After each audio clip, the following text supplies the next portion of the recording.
Edward Singhate on Monday accepted involvement in the execution of 11 soldiers on November 11, but denied killing Usman Koro Ceesay, former finance minister. Edward denied direct involvement in several alleged crimes, which were tortures of civilian and security officers. The allegations of torture against Edward were corroborated by a total of 50 instances in different incidents, but the former military man claimed the witnesses, some of whom are alleged direct victims, were not being truthful. The murder of Usman Koro Ceesay. Yes. Lamin Fatou said he dropped you at Yankuba's house. He too lied? He did not drop me on that day. That one I can assure you. He said he dropped you Not on that day. Not that day. That is not true. Not that day. So he lied? Not that day. So he lied? Yes, sir. Lamin Marong said he dropped you at Yankuba Toure's house on that day. He too lied? Yes, sir. Ahmed Jangom said he saw you at Yankuba Toure's house that night. He too lied? The same Jangom who said he saw me smoking? Of Yes. course he lied.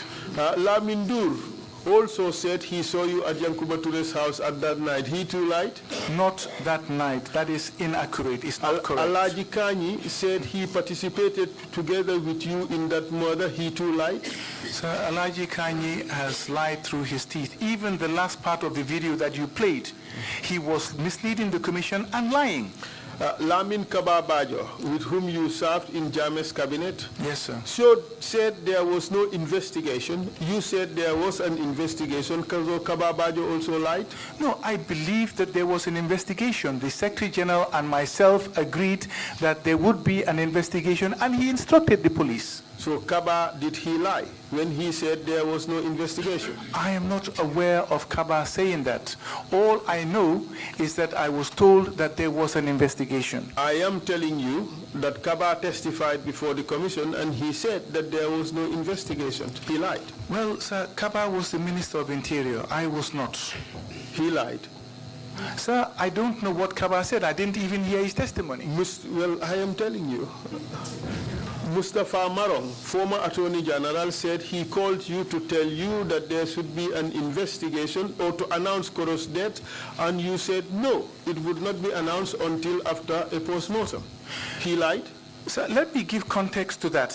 No, because that one is not just a simple yes or no answer. What Marong tried to insinuate before the commission was that I refused to make an announcement, but I would like to refer you to Bajen Ceesay's own testimony, where she said that they were offered even a state funeral. They turned everything down from... We were not talking about state funeral. No, we were no, talking no. about announcement. It was all part of everything. They did not want us to have anything to do with it. And therefore, if the family does not want the government to have anything to do with the funeral of their own family member, there is nothing that we can do. The council is listed 50 allegations that were denied. You said these weren't allegations. There was some exchange that you had with council. He had earlier in your testimony this afternoon referred to 11 executions. Now, I thought to me you cast that in the context of overall responsibility. Well, can you tell me, of the 11, were there any individuals who were directly killed by you at all during your service? No, sir, not directly, sir. But for the 3 of them, I gave the order directly. For the others, so for the 2 at Fajara Barracks, I was there in the line when they were being shot.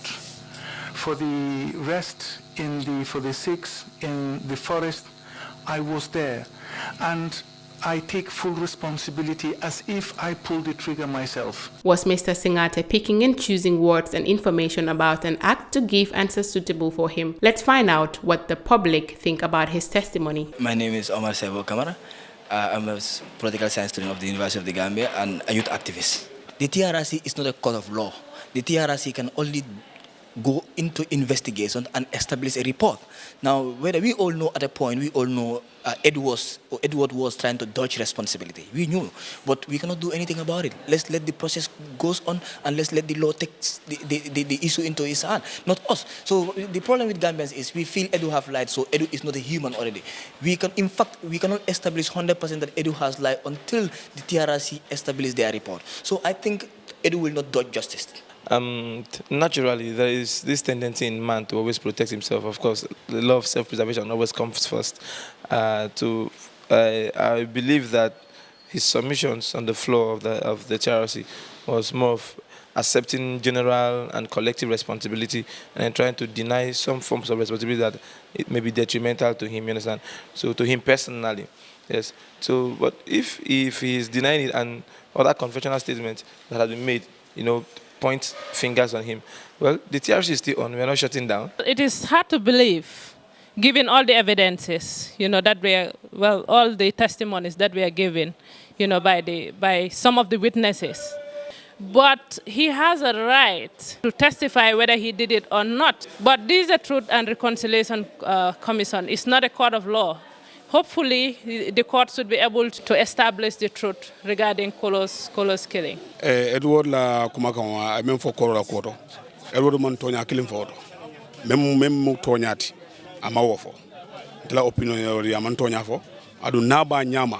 Ni atra ba nyama Edward manyana bolen bangon kamuru beda ay même fo mol belan ko ay fanyala fo nin kuma nin tamu lulu damma ay tonya lulu ayo beke fanyales. Here we have varied opinions of the general public in regards to the testimony of Edward Singhate at the TRRC. Reporting for Kerr, Fatou, I am Sally Job.